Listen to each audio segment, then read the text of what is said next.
guys? This is Captain Daniel, and in today's video, I want to talk about 10 big realizations I've had when it comes to, dating, game, whatever you want to call it, seduction.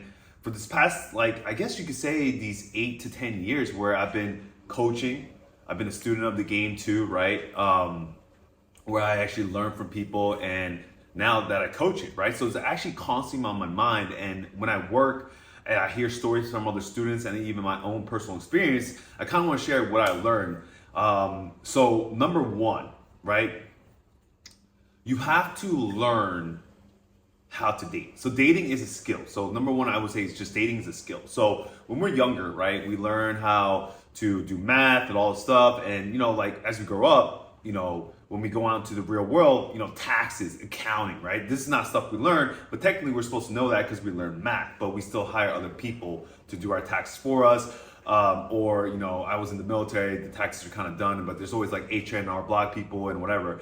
But dating is another skill that you could kind of learn from growing up, either from your parents, your friends, other people you learn. Now we got YouTube, I got unlimited resources, but it's kind of a skill that you can't hire someone to do it. Actually, in a way you can, right? Like me or a coach where, actually right now as a coach, I'm actually texting for my student, right? I'm literally texting for him and I set up a date and he goes out. But in terms of that date, the student has to kind of go out and he has to go on a date. But dating is a skill that you can pay to learn. And it's a skill you have to learn. It's not something that you're born with. So why that's so important is because back in the day, I thought there was just some people who were attractive and they just got all the girls and I couldn't, right? I thought I was just born that I'm kind of getting the last choices, wherever girl likes me, and that's how I date. So that's something that once I realized there's a skill that I can learn, that opened up my eyes because it's kind of like, oh shoot, like I can learn this? Like this is a skill that I can learn, right? Number two, so I guess I don't want to give short answers, but number two is such a big deal for me right now because I realized invest in dating as much as women invest in dating. So what's that mean? So I realized a lot of things about women, right? So women, do they learn how to date? Do they learn how to go and talk to a guy? It's very rare, right? You see girl dating coaches. I know a guy, there's a guy named Matthew Hussey who does that, but I do think when it comes to very attractive women, you would think that they just show up, they don't do anything, and they just get men showing up in their life. But, the more and more I date women, especially attractive women who we consider high value to society because they're attractive, they spend a lot of money and time in their own way. So for example, plastic surgery or Botox or fillers or whatever they do to upkeep their beauty, right? Did you know that it takes, a year for a woman to get her breasts done, to fully recover, to actually fully, be functional after breast surgery, right? Or no surgery takes a month plus, recovery from a whole year, or, all these things that we look at a girl and we're like, oh, she doesn't have to do anything. But the amount of money, right? Because here's the thing, if she's unattractive, she probably is not having another man pay for it, right? She's not having a guy. So she has to actually invest all this money on herself, and then later on maybe she could have a guy help her. But all these things, even makeup, I remember for modeling I bought my own makeup, right? And I remember I spent at least $200 for the cheapest kind. But in terms of skincare and everything, girls spend a lot of money. So the more and more I think about it, women spend more money on dating per average than men. Yeah, we kind of complain about sometimes the expensive dinners, the date ideas and all this stuff, but on just top of that, that's the bare minimum. Because think about it, yeah, I'm not trying to side with the girl, but they spend so much money on just the upkeep of their game, which is their beauty sometimes and their personality. But men, we're shallow, right? But let's be honest, we go for girls that are purely physically attractive in the beginning, right? And if you go to a club or a nightlife menu, right, the girl kind of just goes to the table and the guy provides that. But I'm talking about just pure dating. The man is usually the provider, right? And it's because women spend a lot of money, when it comes to dating. And for us men, a lot of my students, they think it's taboo to pay for a dating coach, right? Why do I have to learn all this? Why do I have to learn fashion? Why do I have to go shopping? Why do I have to look good? All this extra. But women spend so much more money than men. The women, especially who have really good dating lives where they constantly are getting chased by men, they had to spend so much money, trust me, right? Number three realization I would say is figure out what your strengths are and maximize those. So for me, when I was younger, right, I was an Air Force officer, and there's a couple routes. So, you know, I could have said what makes me attractive. So when I first lost weight and I actually got validation from women that I was actually a physically somewhat attractive guy, I think that made me put more effort into my physical attraction. So let's take game out of it, right? Because most of the guys who are watching this, you guys are trying to learn game, right? But there's another aspect of you that makes attractive, right? So a lot of my clients are Asian. So what makes them attractive is, usually it's not physical, right? Sometimes they are either short, they're ugly, they're fat, or society calls them ugly. So they kind of like don't get confident in their physical attraction. So a lot of students actually worry about getting coaching from me. They're like, you're physically attractive, so obviously you get girls. But people don't realize I am physically attractive as an Asian guy, and sometimes when I compete with another attractive white guy, I don't get that same treatment. So I still have to outgame that non-Asian guy usually, right? Especially in a country where they don't usually date Asian guys. Trust me, I've been through it. I've been through this years of it. And there's still racism that exists against Asian guys where we're not the cream of the crop, right? But I think with a lot of my Asian clients, when I first work with them, I try to figure out what makes them attractive, right? And usually it's their career or financial, right? But nowadays there's more money than ever before. I think they said there's more millionaires, more billionaires, all this stuff, right? So I do think that is one aspect, but it's like how you make that money, right? How do you make that money? What are the qualities that make you attractive? And also kind of like your level of finances, right? So if my student is very well off and he has the resources, I'm not saying he has to be a sugar daddy, but you need to make sure that you use your resources. Like, why do we buy a bigger house? Why do we buy a nicer car, right? It's usually not for validation, you just like it, but what's the difference between a Tesla and a Ford? Let's say it has the same options. Why do you buy a Tesla? Because it is a luxury, or an iPhone, right? Why do you buy an iPhone over a Huawei or like a Xiaomi? Because it might have the same features, but one's more luxurious, one's more higher quality, you could say sometimes. And I think that's where you need to figure out as a man, if you move up in a financial level, and that's what you go for attractiveness, right? I think you have to level up. You have to show that too. So for me, I went physical, right? So I had a nice body, but I went more lean. I went more jacked. I went more muscles. I had, I became more physically attractive, and I level up each year physically because that's what I feel like is one of my attraction points besides game. So with a lot of my students, even if they're short and if, one of their qualities is like, it's not physical, I try to figure out what makes them attractive. It could be, if let's say they're funny, or let's say, and I'm not, so game has a lot to do with personality and what you say. So I don't want to say like that's what I teach to level up your game, but I'm talking about you have to be attractive now besides just game. You can't just be attractive with game. I do think the world has become so much competitive as men that you have to have game and something else. Game, money, game, status, game, physical attraction, right? I do think those are the things you need. So I try to figure out, are you famous? Are you financially more secure? And usually most of the clients are financially more stable. So I try to up their financial stability, right? Oh, you have all this money. How do we now use it to make you more attractive? So that's the way you go. Unless I have some students who are good looking, but they struggle as an Asian guy with their other non-Asian counterparts. So I help them with their game, but also improve their physical looks. But usually I try to help all my students, unless physically, I'm look at them, there's okay, there's no way you can be more physically attractive just because of the cards you're dealt with. I don't really work on that physical, but usually I try to make all my students physically, their sexual market value higher. It's because every student can, no matter what, through fashion and other things, can become physically attractive. Whiter teeth, better skin quality. I do think you gotta squeeze all the lemon or the lemonade out of the lemons if physically you're not well put together. I think everyone. And then the other one, I think is number 5, I said, it's stop, either do something about your weaknesses or just move on. Don't stop dwelling on it. For example, a lot of my students, they worry about height, right? So I teach my students actually how to get taller in a faster way, and usually has to do with shoes, height enhancers, wearing boots and whatever. But when a student literally has a strong limiting belief that I'm so short, she's taller than me, I'm gonna get rejected.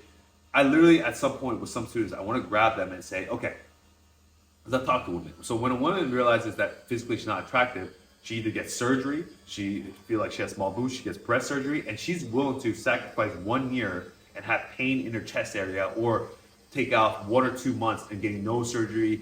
Some girls even cut their jaw, which takes, I think, it takes time to recover. So like girls do all this actual plastic surgery on their physical looks and take recovery time, a long recovery time, to actually resolve that. Yet when a student comes to me, right, and says, I'm short, I honestly want to tell them, like, then get the height enhancing surgery. There's actually a surgery in China where you can break your legs, and they do therapy to make you like maybe 3 to 5 inches taller. I think maximum you'll at least get 2 inches taller.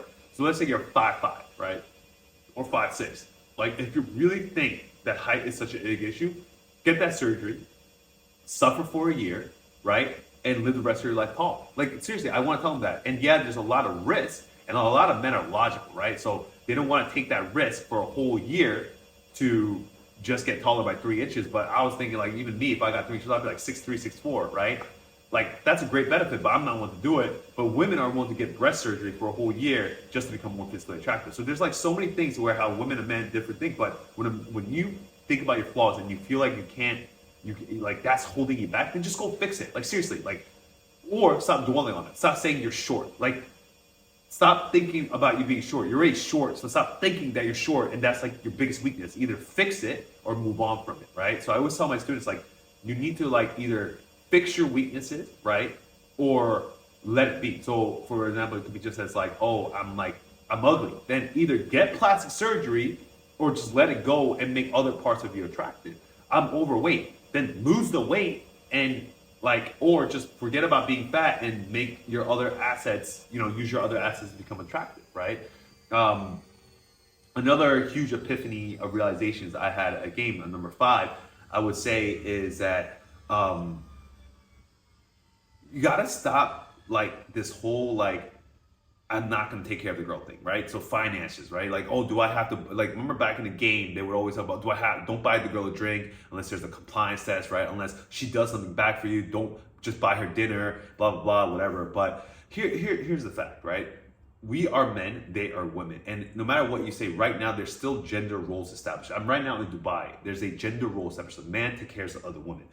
Maybe in America, maybe in Western Europe, that's changed a little bit. But till this day, I saw a video where they said in Titanic, they put women and children on the boats first. And even in war, one of the biggest atrocities is to attack women, children, and the aged, right? You're allowed to kill men, but you're not allowed to kill women and children. There's a reason for that. And that gender role society still exists to this day. So I think if you have to understand the dating life, it's still that the whole all equality stuff, it's still not official, right? Like, men and women are not equal in dating. You have to accept that. Stop thinking that like, oh, like, no, the world is changing. There's a new thing going on. Men and women are equal in dating. No, it's not. Like, women still expect men to pay on the first date. Like, that's just normal, and you have to accept it. Maybe in America it's changed a little bit, but even like, I think we're still used to that, maybe still ingrained to us. So you got to accept that society and just be a man. Like, there's a reason why our fathers were the breadwinners, right? It depends on your situation, but usually the father brings home the bread for the family, right? So like, when you go on a date, stop being cheap. If you invited her on a date, just pay for the first date. Stop trying to be like, do I have to? Like,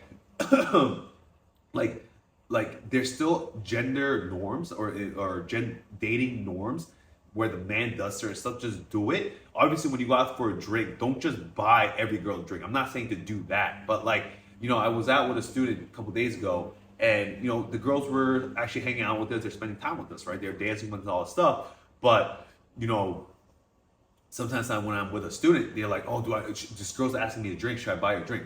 If she's hanging out with you, if she's partying with you, she's passing the compliance test, and she's spending time with you, why not? We do that for our friends, right? We buy drinks for our friends if they're having fun with us. Why wouldn't you do that for a girl who's spending time and making you have a good time? Obviously, if she's acting like a brat and she's not having fun and she just looks like she's wants free drinks, then don't buy her a drink. Obviously, you're an opener to a girl at the bar. She should be, let me buy you a drink, right? I totally get that, but if she's spending time with you, if she's actually making a good first date with you or anything, like, dude, just spend the money. You invited her out. It's part of the game, right? So like, just do it.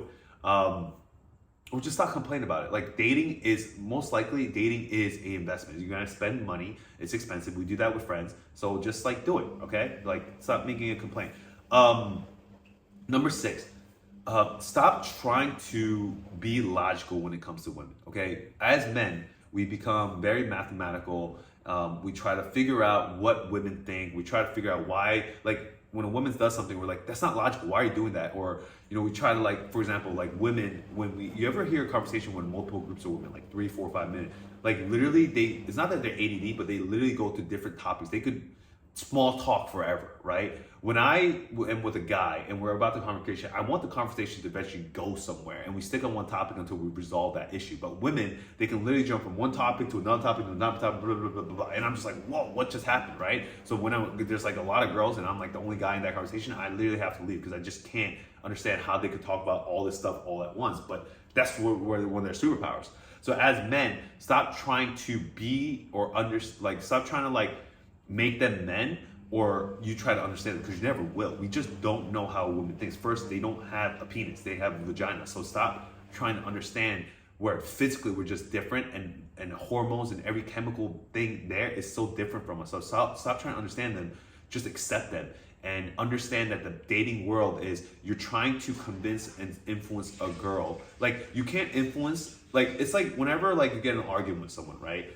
You can't force down your idea onto them, right? You kind of have to like listen to them, see what their point of view is, and see where there's like kind of like room where like, okay, maybe I could throw in my idea and make them accept that. But in the end, if they don't accept it, then whatever, you realize, okay, that's their idea, that's their whole belief system, I'm not gonna change it, right? So it could be as simple as talking about religions, whatever. So women, when it comes to seduction or flirting, right?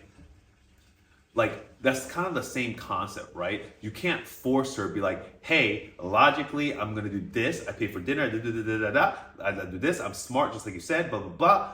And then, so logically, you should like me, right? A lot of guys think like, oh, I do this, I do that, I do that, like that. I check off all the boxes, you should like me.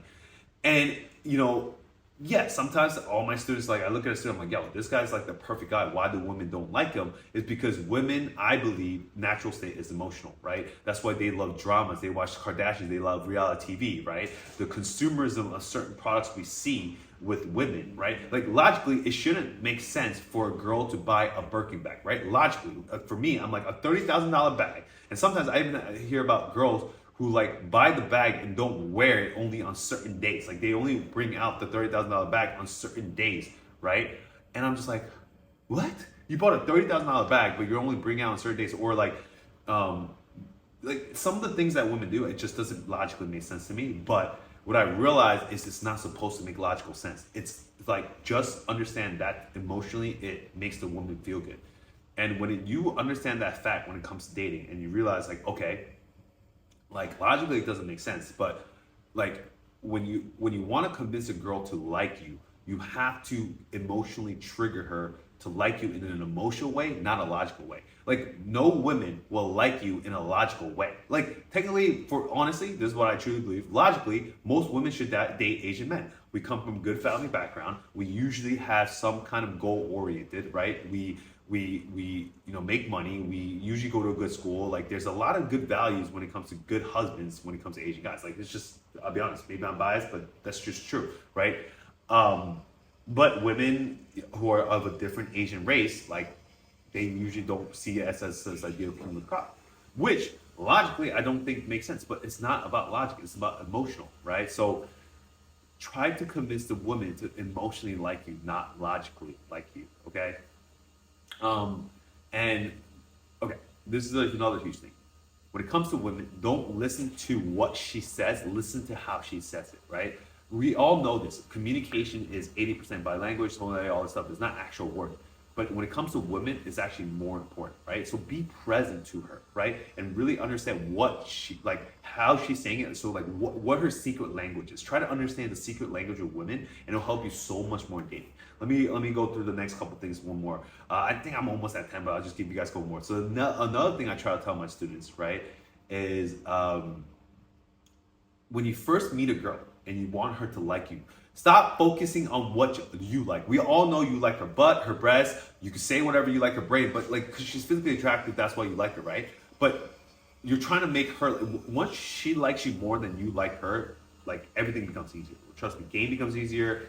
You can just be more of yourself. So try to understand that, figure out what she likes, not what you think she likes. Figure out what she likes and either give those qualities, or like kind of talk about, become that man. Or if you're already that man, that helps a lot. But try to figure out what she likes, and don't try to change what she likes to make her like you. You know what I'm saying? Like, don't try to like make her like, don't try to change her what she likes to like say, oh, this is what you should like. No, just figure out what she likes and do that accordingly. And lucky for you, women have certain attraction trigger points they could do that are very similar, but like figure out what she likes. For example, if she likes nice restaurants, don't convince her a hole-in-the-wall restaurant is a better date. Do that later on when she likes you. Women are more flexible once they like you, but in the beginning, figure out what she likes and just give it to her and then go from there. And I hate it when students are like, but I don't want to do that. Then don't do it. Like, you know what I mean? But like, you're trying to convince someone else. Like, for example, in the business deal, man, when we try to get someone to sign onto our business, it's like customer's always right? I'm not saying the girl is always right, but like, stop complaining if she's like kind of like not going your way. You know what I mean? And I feel like a lot of students struggle with that. It's like, when you try to convince them to do business with you, you try to like figure out what they like, and you try to give them and then make them like you and then do business, right? So that's huge. Another way, okay, figure out how, I think this is number 9. Another realization is figure out how you want to meet girls. So a lot of students struggle with this, where they're like, oh, like, you know, one of the biggest things when you first get into seduction is like to go and cold approach a girl, like sales tactics, like cold approach a girl at the bar, day game, night game, all this stuff. But there's so many ways to meet women now online dating game. Like, figure out what you're good at and just stick with that. So one of the biggest things for me is a lot of my students, like, they're a little bit older, and they don't really like clubs, and especially for me, I don't like drinking. So when I have to teach a student more of a boot camp where they gotta go out with them, I personally don't like it. And I try to find ways. I figure out what the student likes. I'm like, okay, what's your end goal? If it's one night stands, yeah, usually a club is the best way, right? But if it's like more dating, more emotional connection, all this stuff, then you should go out on more on dates and focusing on getting one-on-one dates than going out to a nightclub, right? Or let's say the student is just physically tired, or he doesn't have the energy to do nightclub. Then I'm not going to teach him nightclub game. We're not going to waste time so much on getting good at nightclub game when, like, for example, let's say the student is more like introverted. He might not be able to do nightclub game. Like, no matter how much I force him, why force him to change his personality just to be good at nightclub game when I could take it to day game, do more online dating, I could help with his Instagram, right? Like, a lot of students, like, they try to be good at all these things of dating, but honestly, if you just master one skill and that's one way of getting girls, yeah, do a little bit. Like, but if you genuinely like going out at night and having club and having fun, like, that might be your type of game. But a lot of students struggle with this, where they're like, oh, like, I need to be good. No, figure out what you're good at. Like, figure out your energy. Like, how do you want to meet girls? Oh, I actually like more one-on-one dates. Then stick with that. Like, stop trying to, you're not a coach. You're not trying, like, for me, I have to be good, a little bit good at everything. But as a guy, you're just trying to meet women a certain way, right? It's kind of like any kind of sales, right? You could get sales from this, you could get sales from this, you could say those, but you know, it's always to have the good to have to offer. But if you get sales more on through YouTube or more through cold sales, then do that. Like, but like, figure out what's better for you, more efficient, and that makes your life more fun learning about dating. Okay. And this is probably my last biggest realization of game, is that just understand you're dating another human being. You're having an interaction with a human being with a lot of stories, with a lot of emotions, a lot of strengths, flaws, all this stuff. Like, most guys, like, let's be honest, if you're watching this, you know this as a fact. Like, we even haven't figured out ourselves, right? We're changing. We realize, oh, like if we really figure ourselves, like, real talk, let's say about me. If I really figure out myself, like, obviously I have the body that I want, I would already be going on to becoming a billionaire. I would already be doing everything that I want because I was successful in this one life, so why can't I be successful in this one thing? But we all know there's like certain things we've got to work on. That's why self-help is a big industry, why personality, psychology, all that stuff, right? If I really knew everything about myself, I would already have everything I want. But we realize in life, like, even you guys watching this, you're trying to figure out dating, but most of you guys might be successful already in one part. Why can't I be successful in dating, right? It's not that simple. I wish we as human beings were simple, but we're not. We're complex creatures with multiple neurons. Even our health, our biology, it's all interesting, right? Why is there Asian? Why is there black? Why is there white? All this stuff. Like, we don't understand the human mind. We're still trying, scientists are still trying to figure out, so this is trying to figure out emotions, so they're still trying to figure out everything about human beings, and yet understand that in game. When you're trying to understand the game of dating or the psychology of dating, remember, you're interacting with a human being. And as a man, you'll never understand a woman. Like, we're still trying, women don't even understand women. Men don't even understand men. Like, how are you gonna understand a woman when you haven't understood yourself? So be patient and understand it's a human interaction. It's not a robot. Like, if you really want to just date like a girl who's ready, just get a sex doll, to be honest, like, or a robot AI. That's why I truly think when it comes to dating, robots, when they talk about AI, they talk about ChatGPT and all that stuff. But do you think, right, when it comes to one-on-one, AI or ChatGPT or Neuralink will help you get a girl who's a human being in front of you and actually seduce her or convince her to like you? No, like ChatGPT will help with apps, but even with like texting, right, or online dating, she might say something where the ChatGPT might not understand what she's actually saying. He'll just see the words, but the context of the conversation of the texting, like they might not understand what the emotion behind the words. But as a human being, you could sympathize and empathize, right? So like understand that there's another human being involved and not just a woman with breasts and butt, right? She's a human being that you have to try to understand her needs, her wants in life, and then seduce her from there. So I hope this video helps because these are so many things that I've learned the past 10 years of being a dating coach and a student of the game of like, wow, like if I knew this beforehand, it would be so much easier. I could learn all this and just huge realizations that would have made me progress faster. So I really hope this helps. Like I said, guys, dominantasiandating.com if you want to get a one-on-one call to really delve more into this and see what your strengths or weaknesses are, all the stuff that I mentioned. Or join my Facebook group, right? That is more of a group oriented, it's free. I try to do more master classes that are more specified. So really join in. Guys, it's been a pleasure. Like I said, get on a one-on-one call with me, dominantasiandating.com, or join my Facebook group in the link below. It's been a pleasure. Subscribe and like this video. I should have said this in the middle, but subscribe, like this video. I'll be making more videos more consistently about this. So it's been a pleasure. Captain Daniel out.